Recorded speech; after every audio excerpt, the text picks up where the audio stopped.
Magandang umaga. Ayan, gawa tayo guys ng almusal guys. Almusal. Tanghalian dahil ako lang ang kakain. Hindi magmekos-mekos na lang tayo. So, naglagay ako guys ng asin. At saka ito guys, garlic and onion. Para sa aking tanghalian lang yan guys. At syempre, lagyan na natin yung ating white pepper. Yan. Ay. Yan. At syempre, hindi natin kalimutan lagyan ng ating itlog. Yan. Yung itlog natin guys, isa lang. Yan.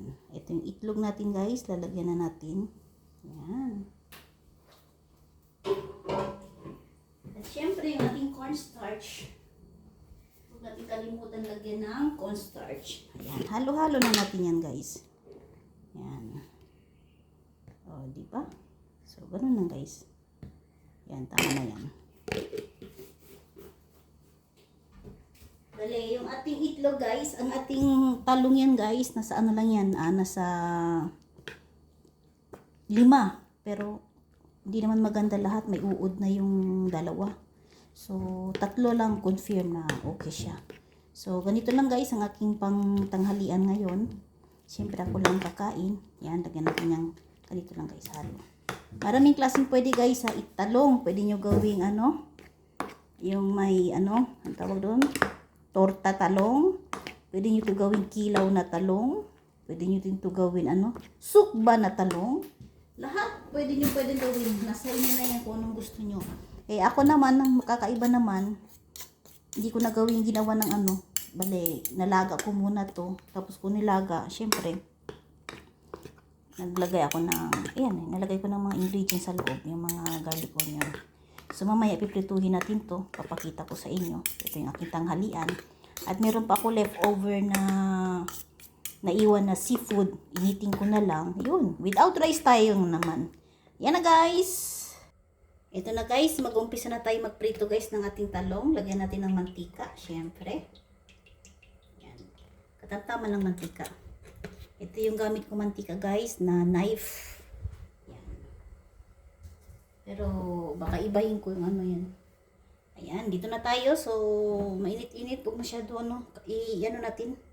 Slow fire natin. Kasi yung ating talong, luto na yan. Kasi nilaga ko na yan. Kaya syempre, prituhin na lang natin. Ito na po ang ating talong guys. Naka-ready na yan. Garlic, onion, white pepper, at syempre yung ating itlog. At syempre yung ating cornstarch. Huwag nyo kalimutan. Yan, ganito lang guys. Mga 3 lang gawin natin to guys. Para sa akin lang to. Ayun. Isa pa. Ayun. Diba? Ako lang kasing kakain yan sa buhay.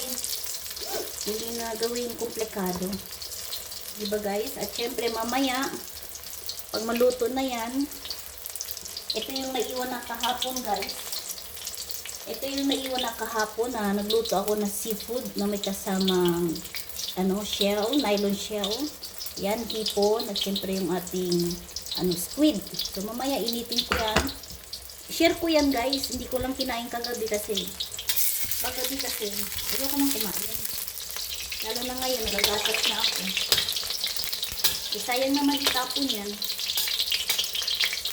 Dati may kaibigan pa ako dito, yung Indonesia, yung kapitbahay ko.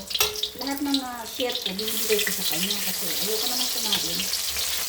Ayan. O diba guys, kita nyo naman. Ganito lang guys, ang pagprito ng ating talong. Mga 2 lang to, okay. 4 peraso, okay na yan. Hindi na natin kailangan talaga. At humingi pala ako salamat guys sa mga nagsusuporta. Maraming salamat. At yung mga iba naman na hindi naniniwala sa akin, na nakasahod na ako dito, na walang pin, nasa inyo na yan. Pag nagkaroon na ako ng peso dito, ayan, gagawa tayo ng video sa unang sahod natin dito sa YouTube. Magsusuportahan lang tayo guys, syempre. Yan wow, perfect ang ating talong. Yun okay na yan. Hindi natin masyado kasi maganda pa ganun. Tanggalin natin yung oil.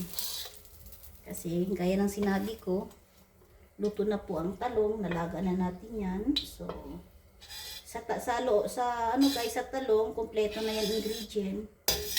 Meron na yan, meron na yan, tawag doon, meron na yan mga ingredients sa loob. At buhusan na natin to para wala nang problema. Ayun o, ako na naman kakain. Yan. Yan na yung last guys. Yan. Diba?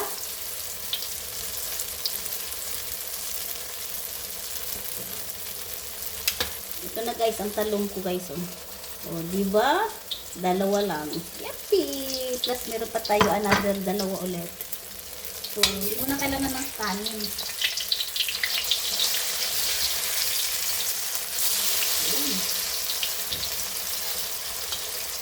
Yun.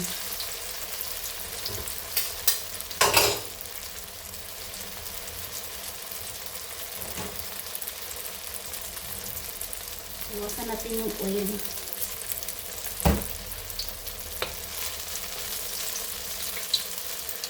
Sanda. Ay, mamaya pala guys. Kasi ngayon, Biyernes tayo ngayon. Siyempre, ipopost ko yung mga nanalo sa gumawa ng challenge ko. Sa paborito kong kanta ngayon na Looking Through the Eyes of Love. Yan po, tama na yan. Mamaya tayo guys, mamaya. Or magla-live ako mamaya sa Facebook para syempre may masasabi ako sa mga sumali sa aking challenge. Yun. Yun, o diba? At pinatay ko na yung apoy guys. Ano natin ito?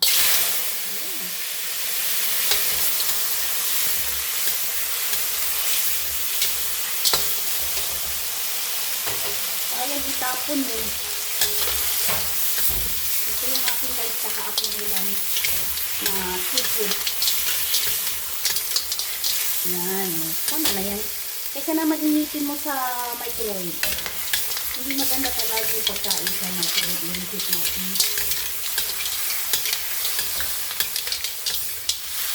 Oh my God. Ang dami to.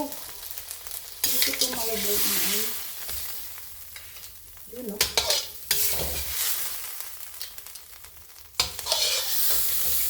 Diba? Ito na guys, ang ating pangtanghalian ngayon na may kasamang seafood. Yan, tingnan nyo guys yung seafood natin. Yan, seafood natin na may kasamang talong. Ito yung ating talong na prito ko guys, kasama sa ating garlic onion, itlog. At yung ating seafood naman. Ayan, maraming salamat guys and God bless everyone.